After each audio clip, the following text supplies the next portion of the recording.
Salam sejahtera, saya Kausaria anak perempuan K. Sufia dengan nombor matrik D2020-1093869. Saya akan membentangkan panel projek saya dengan tajuk kajian adalah pengaruh tekanan kewangan terhadap kesejahteraan mahasiswa-mahasiswi universiti di Malaysia. Tujuan kajian ini dijalankan adalah untuk menyenaraikan kesan tekanan kewangan yang dominan, mengkaji hubungan antara tekanan kewangan dengan kesan tekanan kewangan dan menentukan pengaruh tekanan kewangan terhadap kesejahteraan mahasiswa di Malaysia.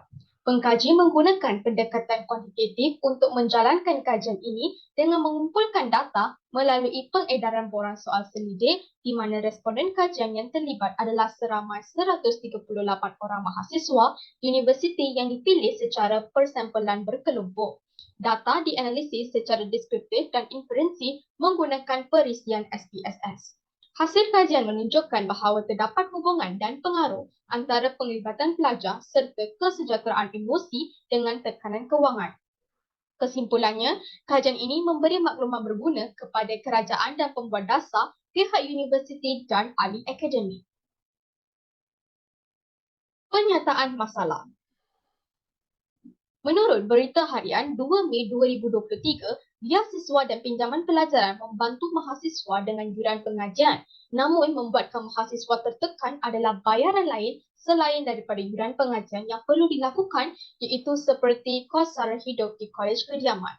Berdasarkan berita Free Malaysia Today, Mac 3, 2022, masalah kewangan di kalangan mahasiswa Universiti Awam menyebabkan 17,613 tercicir dan 5,165 menangguhkan pengajian tahun lepas yang memberi kesan terhadap kesihatan mental mereka. Masalah kewangan ini secara langsung akan mengakibatkan berlakunya tekanan kewangan dalam kalangan mahasiswa universiti, terutamanya mahasiswa daripada golongan B40 di mana mereka terpaksa mengorbankan pembelajaran mereka untuk membantu mengurangkan beban keluarga.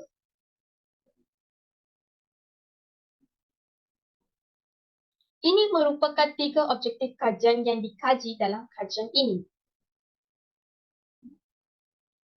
Terdapat 10 hipotesis kajian di mana 5 hipotesis yang pertama adalah untuk mengkaji hubungan, sementara 5 hipotesis yang seterusnya adalah untuk menguji pengaruh. Ini merupakan kerangka konseptual kajian bagi tajuk kajian ini. Ia melibatkan pemboleh ubah tidak bersandar iaitu tekanan kewangan serta pemboleh ubah bersandar yang terdiri daripada prestasi akademik, penglibatan pelajar, kesejahteraan fizikal, kesejahteraan emosi dan kesejahteraan sosial dalam kalangan mahasiswa universiti di Malaysia.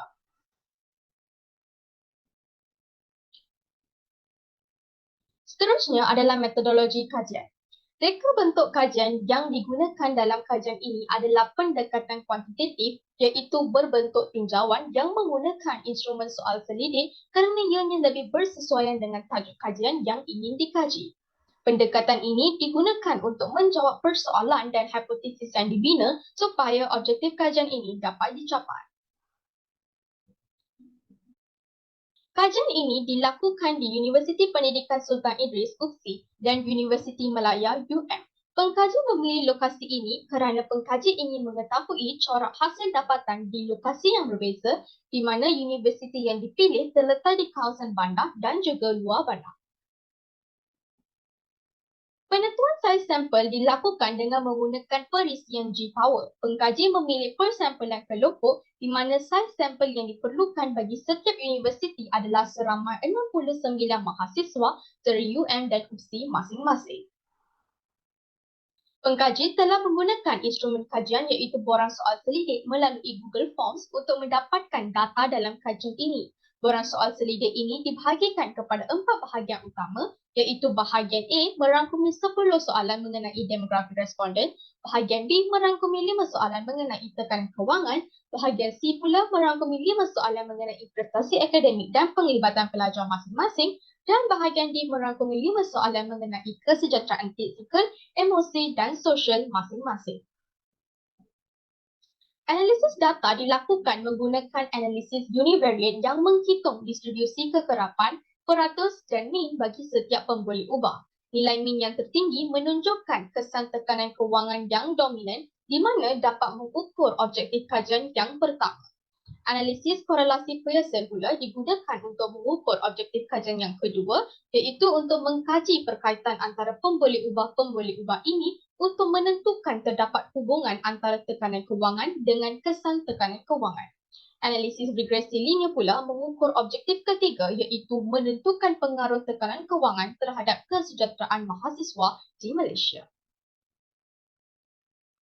Dapatan kajian menunjukkan bahawa prestasi akademik adalah kesan tekanan kewangan yang dominan berbanding dengan kesan tekanan kewangan yang lain dengan nilai min tertinggi iaitu 2.86 yang menggambarkan bahawa keadaan kewangan yang stabil dan pengetahuan pengurusan kewangan yang baik dapat meningkatkan prestasi akademik pelajar.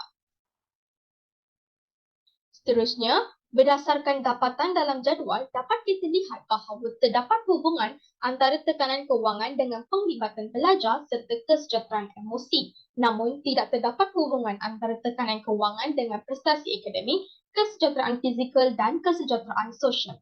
Dapat kita simpulkan bahawa kebanyakan responden dalam kajian ini merupakan responden perempuan dan juga daripada Fakulti Pengurusan dan Ekonomi.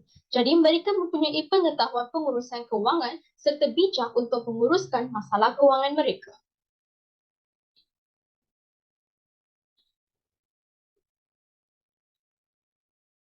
Nilai R2 untuk model ini menunjukkan terdapat faktor-faktor yang lain mempengaruhi prestasi akademik selain daripada tekanan kewangan. Nilai signifikan menunjukkan tekanan kewangan tidak mempunyai pengaruh yang signifikan terhadap prestasi akademik.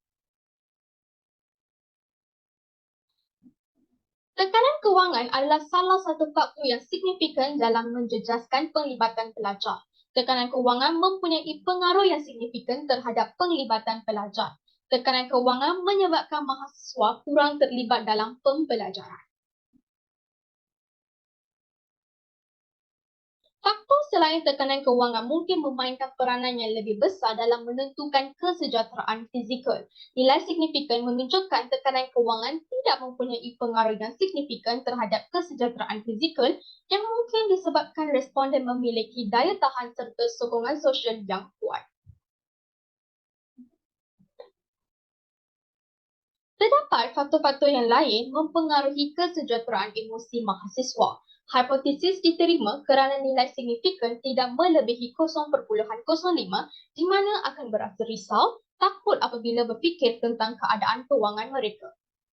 Tekanan kewangan mampu menjelaskan sebahagian kecil dari variasi dalam kesejahteraan sosial yang menunjukkan bahawa terdapat faktor-faktor lain yang mempengaruhi kesejahteraan mahasiswa. Nilai signifikan menunjukkan tekanan kewangan tidak mempunyai pengaruh yang signifikan terhadap kesejahteraan sosial yang mungkin disebabkan majoriti responden mempunyai tahap tekanan kewangan yang berada pada tahap yang sederhana dan tidak begitu tinggi. Implikasi kajian bagi kerajaan dan pembuat dasar. Kajian ini memberi pandangan yang komprehensif tentang kos dan faedah untuk membantu pembuat dasar dalam menangani isu bantuan kewangan secara lebih berkesan dan mengenal pasti tekanan kewangan di kalangan mahasiswa serta menyeru pemimpin pendidikan tinggi untuk campur tangan secara bijak dalam hal kewangan. Implikasi kepada pihak universiti. Pihak universiti boleh memberi kesedaran kepada mahasiswa melalui program pendidikan kewangan. Dan ahli akademik, kajian ini memberikan maklumat terperinci kepada ahli akademik tentang kesan tekanan kewangan dalam kalangan mahasiswa di institusi pengajian tinggi. Limitasi kajian. Jumlah institusi pengajian tinggi yang dikaji adalah terhad, saiz sampel yang kecil, seterusnya keterbatasan akses kepada data sekunder dan akhir sekali adalah kekangan masa untuk menjalankan kajian ini. Kesimpulan, kajian ini telah menunjukkan bahawa wujud korelasi dan pengaruh antara tekanan kewangan dengan penglibatan pelajar serta kesejahteraan emosi. Bagi tujuan membuat implikasi ialah kerajaan, pembuat dasar dan pihak universiti perlu mengambil berat untuk menangani dan membendung isu tekanan kewangan yang dihadapi oleh mahasiswa di Universiti Malaysia. Sekian, terima kasih.